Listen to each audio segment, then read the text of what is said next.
Hi guys, as the fate of the Conservative Party became clearer and clearer in the run-up to the election, the Tories took both political and economic decisions as government that they knew that they would not have to face the consequences of. The dreaded energy price cap, housing targets, and increases in NHS funding. They also promised that they would increase cash to improve schools and overhaul social care. But these were promises they knew that they would never have to keep. So they salted the earth, knowing that the next government would have to pick up the pieces.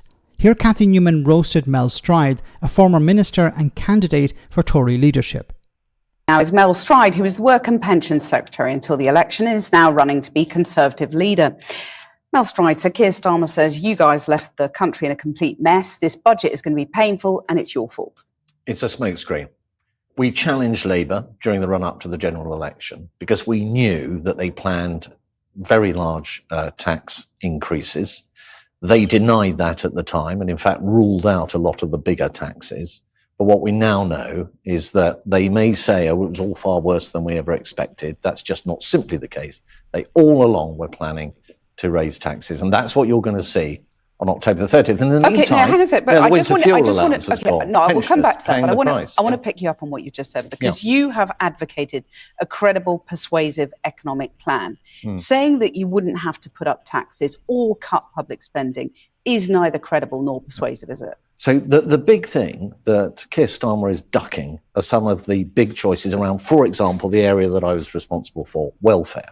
We went into the last election with a very clear, credible plan to cut the welfare budget, get more people into work, raising about £12 billion. That and fraud and error changes would have been about 18 billion, which we were going to put in cuts to national insurance, which would have driven growth and been good for jobs. But it wasn't enough.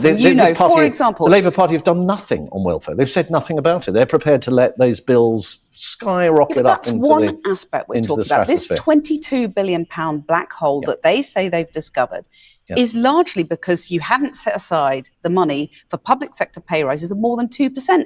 Inflation peaked at 11%. That wasn't credible or persuasive either, was it? Cathy, the IFS made it very clear that before the election, the books were, quote, wide open for the Labour Party to see. They always knew there were going to be public sector pay increases that had to be met. They are the people that chose to give their union paymasters, ASLEF and so on, way above inflationary increases. But 2% was not credible nor persuasive. That's what you'd penciled in. It was ridiculous. That was a smokescreen. Well, they did not have to give the junior doctors 22%. They did not have to give the ASLEF train union 14%. But you would have had to have given them more than 2%, right? The point is, these are about choices. And the dishonesty here. So there are two problems. First of all, the Tories, in a sense, cooked the books. They penciled in, what we're going to do is we're going to give public sector employees a 2% pay increase.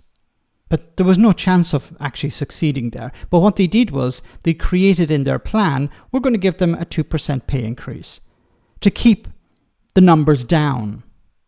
So when the new government took over, they were like, well, we can't pay public sector workers just 2%. We have to pay them more. We have to be logical about this. So the Tories downplayed the actual numbers in order to present a viable plan. It was dishonest. They knew it was dishonest, and now we're seeing it as dishonest. Now, the other point that he raised as he was a Secretary of State for the DWP, he mentioned about cuts. Well, what we're going to do in the next parliament is we're going to, if we get it back into power, we're going to make massive cuts to the budget of the DWP, and this is going to force loads of people into work, and this is going to grow the economy. Based on what? See, the problem with the Tories when they were in the run-up to the election was they were making massive promises, but they had no plan to keep them, and they had no mechanism to keep them. He's talking about massive cuts to the DWP, to welfare. How would you get that through Parliament? How could you justify massive cuts? Is it about forcing people off benefits? Into what jobs? We know already that many people can't do those jobs. We know already that it's practically impossible. And in many cases, you don't want people being forced off benefits into particular jobs. For example, social care.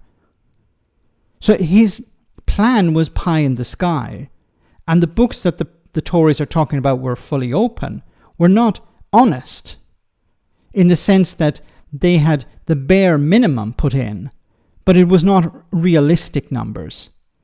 It was good on paper, but it wouldn't face reality. It wouldn't be able to deal with reality. So these people were deeply dishonest.